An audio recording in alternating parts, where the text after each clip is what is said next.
Trump was trying to protect the job sites because No, baby girl, because that is where Fatima got taken. I don't agree with him on that. Did in mass importing millions of unvetted illegal aliens. That's a ridiculous. That verb is ridiculous, and you should excise it from your vocabulary. He did not He could do import. exactly what folks. Americans elected him because he promised to do this Look, aggressively. I mean, you can get mad at them for saying that they don't like it anymore, but they don't like it. No, completely different One or conversation. two one-offs that have Yes, been one or mistakenly two targeted? one-offs. When you look at the actual One or two? percentage, That's the most ridiculous thing I have ever heard. Let me Have you looked at how many people they have on that list? So the DHS keeps a list of the worst of the worst. They call it the worst of the worst, arrested. You know how many people are on that list?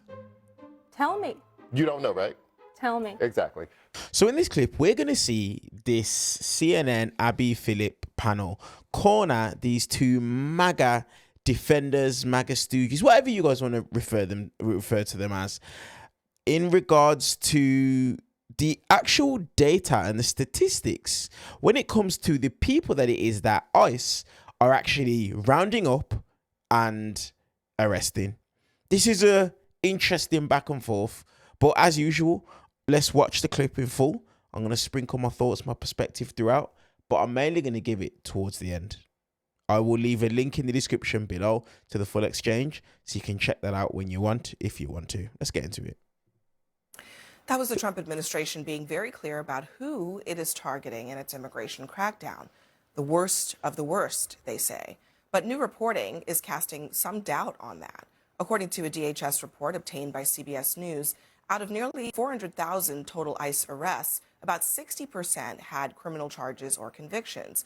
But less than 14% had violent criminal records, and nearly 40% had no criminal records at all. CNN has not been able to independently verify CBS's figures.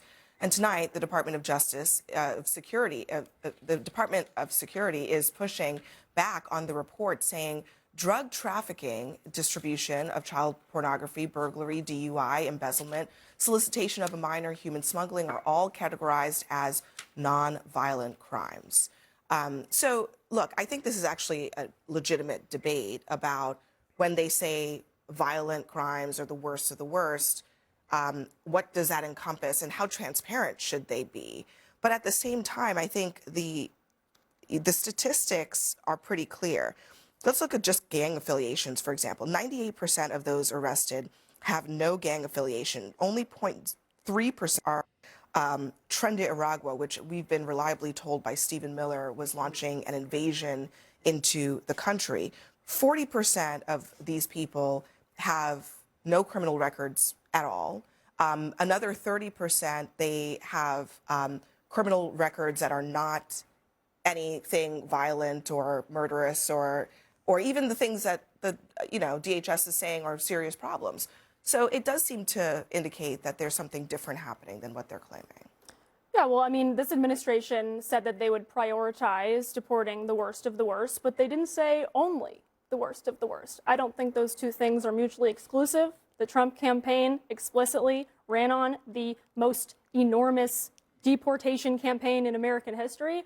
I think it was safe to assume that he was going to follow through on that, and it wasn't just going to include the most egregious offenders of unmentionable crimes, but in fact those who are just not supposed to be here because they crossed the border illegally. And, this kind of premise makes me think, is the point mass amnesty? Is that really what the point is here from Democrats? Because that's the only other alternative to a deportation campaign. No, Fatima Velasquez was not someone who was not supposed to be in this country. She was here seeking a safe haven from Honduras. She was here seeking asylum. She is not somebody who is supposed to be deported, and yet she was under this administration and only recently has come back to North Carolina. They are not deporting the worst of the worst, and they are not deporting people who are supposed to be here. Well, they definitely are deporting the worst of the worst. I mean, have you seen some of the criminal records? I actually have. Actually, I spent today. Are you arguing that we should have rapists in our communities? I would like to have you looked at how many people they have on that list. So the DHS keeps a list of the worst of the worst. They call it the worst of the worst, arrested. You know how many people are on that list? Tell me. You don't know, right? Tell me. Exactly. So look at that. Speaks volumes, doesn't it? Sitting at a debate table, trying to make a point that it is that what the left wants mass amnesty, but doesn't even have the data to back up the argument that it is that she's trying to make. It's just embarrassing, but it's no surprise. MAGA, the humiliation ritual continues. There are 25,000 roughly people on that list. If they had stuck to those kinds of people, they have real convictions, they would have been great. They would have fulfilled Trump's promise, and I think the American people would be behind them. They have not. 25,000 of 400,000 deportees and arrests, that is only like 6%. That's even less than what this report is showing. If they have more worst of the worst, why aren't they publishing them? Charles. If they've only published 25,000 of 400,000 people, where are the rest of their worst of the worst? Blake and Riley's killer was not a criminal prior to the murder. I think that's part of the point here. So you want to I point out one. I think you have people who are You want to point out unvetted. individuals. I think you have people. Yes, of course. Just Right. like you. You want to point out Googled some individuals. data and then you threw it out there. But that's I part didn't of do. the I went to point. the Department of Homeland Security's let me let website. him Charles, finish his thought. The point is an important one here. We have people coming in unvetted. And that is a reality that folks don't want to acknowledge on your side of this argument. Now, if you were out What there, is my side? Because if I you were actually out don't there, believe that we I'm sorry, but should have. if the people were out there on the side of the Democrats right now who celebrate going after the rapists and the murderers and attack that with the same passion that they do the individual one-offs who have been mistakenly targeted, this would be a completely different One or two conversation. one-offs that have Yes, been one or mistakenly two targeted? one-offs. When you look at the actual One or two? percentage, That's the most ridiculous thing I have ever heard. Let me address that based on what Listen to that level of gaslighting, one or two. The statistics have literally been put out there. I done a quick search for myself, taking a look at the statistics literally from the DHS website, and exactly everything that it is that the gentleman on the left, sorry, his name evades me, said is 100% true. The majority of the people that it is that ICE are locking up, they aren't they're not criminals. They're not dangerous criminals at all. we were just talking about the numbers. You're describing it as one or two one-offs, but the data shows that it's 40%.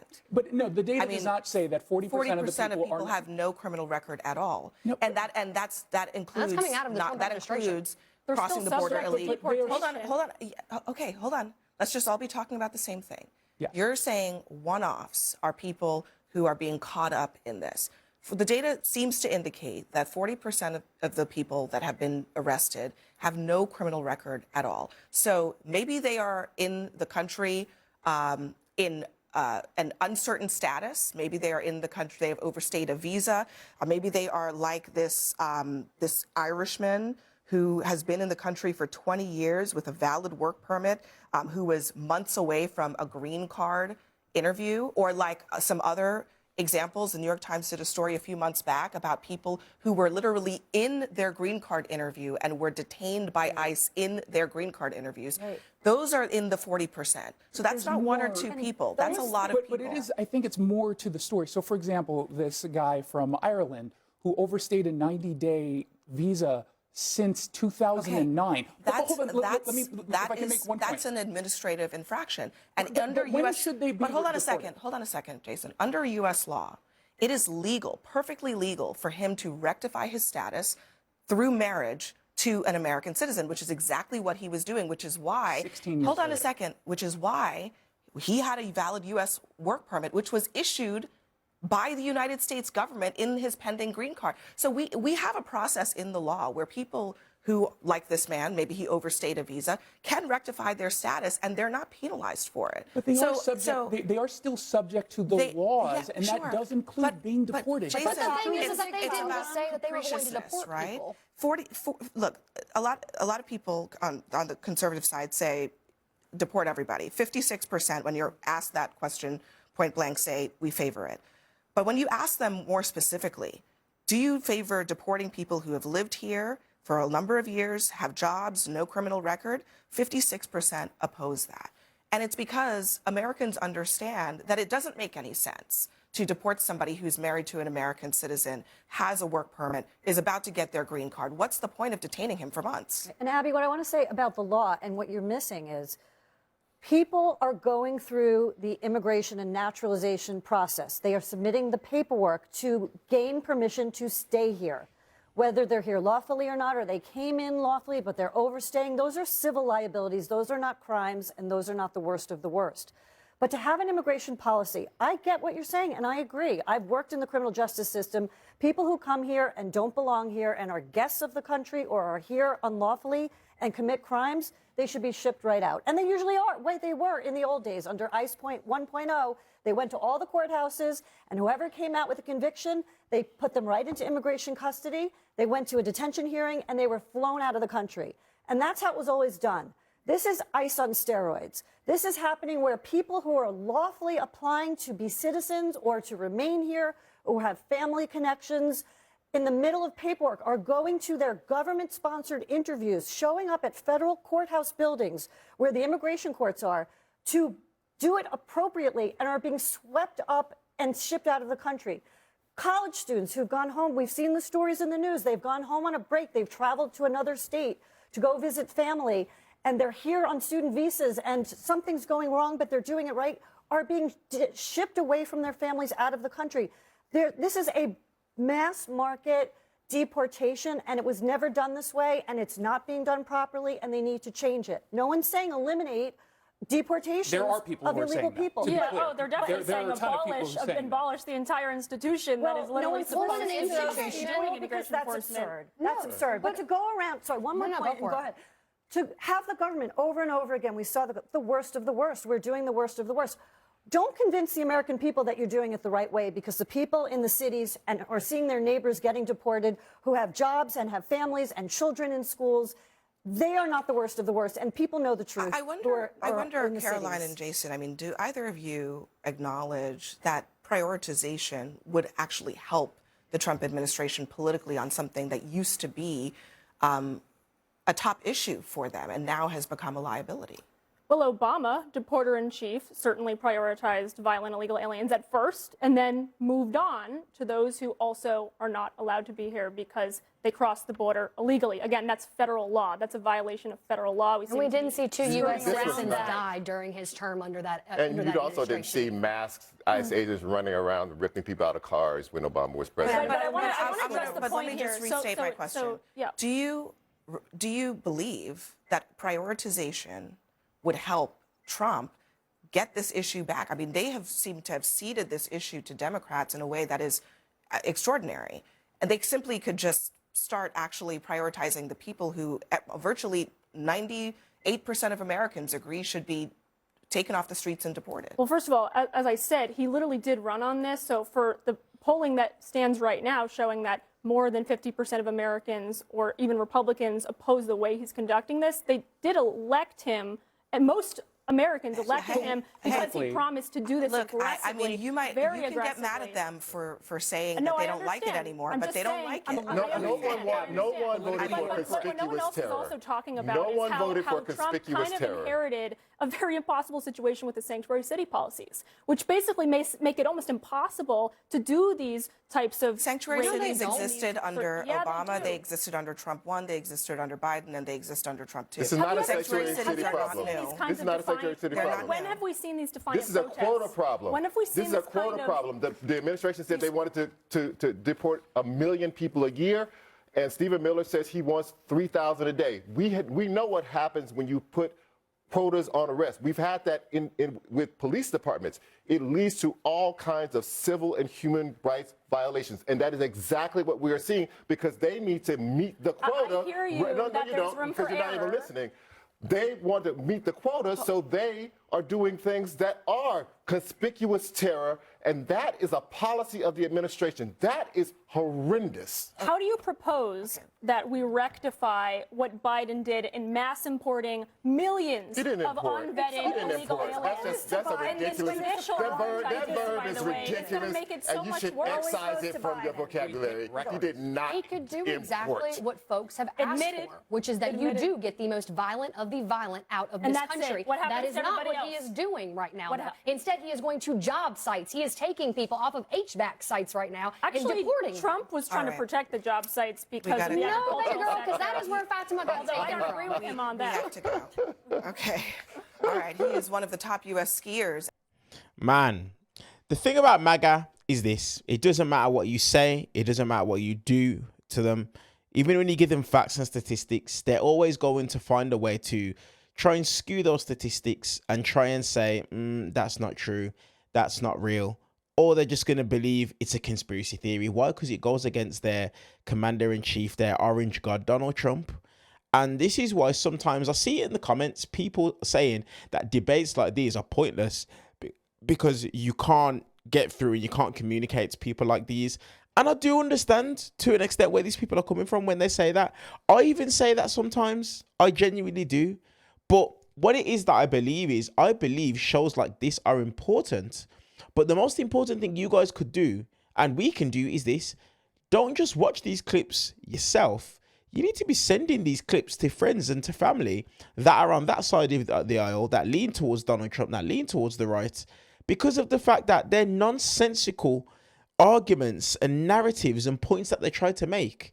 They need to be destroyed. And the only way that it is that you actually can go about doing that is by showing the proof to these people that the people that it is that they defend, that they stand up for, they don't know what they're talking about.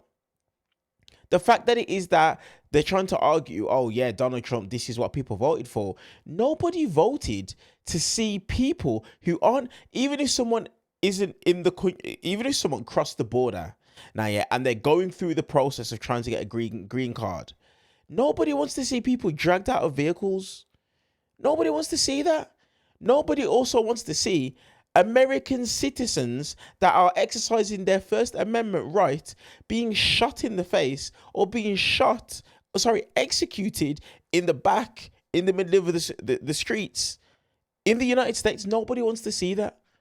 And that's the reason why Abby said something that was very, very important. These people have the right to have voted for Donald Trump because he claimed he was going to get rid of the worst of the worst. But then he's turned around and he done a bait and switch because he's not getting rid of the worst of the worst. Only 14% of the people that ICE have apprehended have done are violent criminals. Only 14%. So exactly like we saw in this clip, they're going to courthouses where people are going through the process to try and do things the right way and to try and rectify, and they're snatching these people up. And let me just close it on this. This is the reason, in my personal opinion, why Donald Trump, MAGA, this administration are doing what they're doing. Is because I believe that it is that they think that these people are going to raise a family. And when they raise a family and they have children that are going to be born in the United States, what's typically going to happen is this: the children are probably going to lean left simply because of the fact that their parents are going to be told, well, the left are the people that stood up for my rights, while the right, this is what it is that they've done. And then as a result of that, you're going to have more people voting to the left as opposed to voting to the right. I don't know. I could be wrong, but that's why I want to hear your guys' perspective and your guys' thoughts. Let me know down in the comment section below. Let me know what your guys' thoughts are in the comment section below on what it is that I just explained. Or if you're from the States, let me know what the reason is behind what you have heard that this is the case. All right, guys, do me a massive favor. Give this video a thumbs up purely for the YouTube algorithm, and also hit the subscribe button if you are interested in clips like this and you want to hear my perspective as someone who's on the outside looking in who lives overseas. Appreciate you guys. I'll see you guys in the next clip.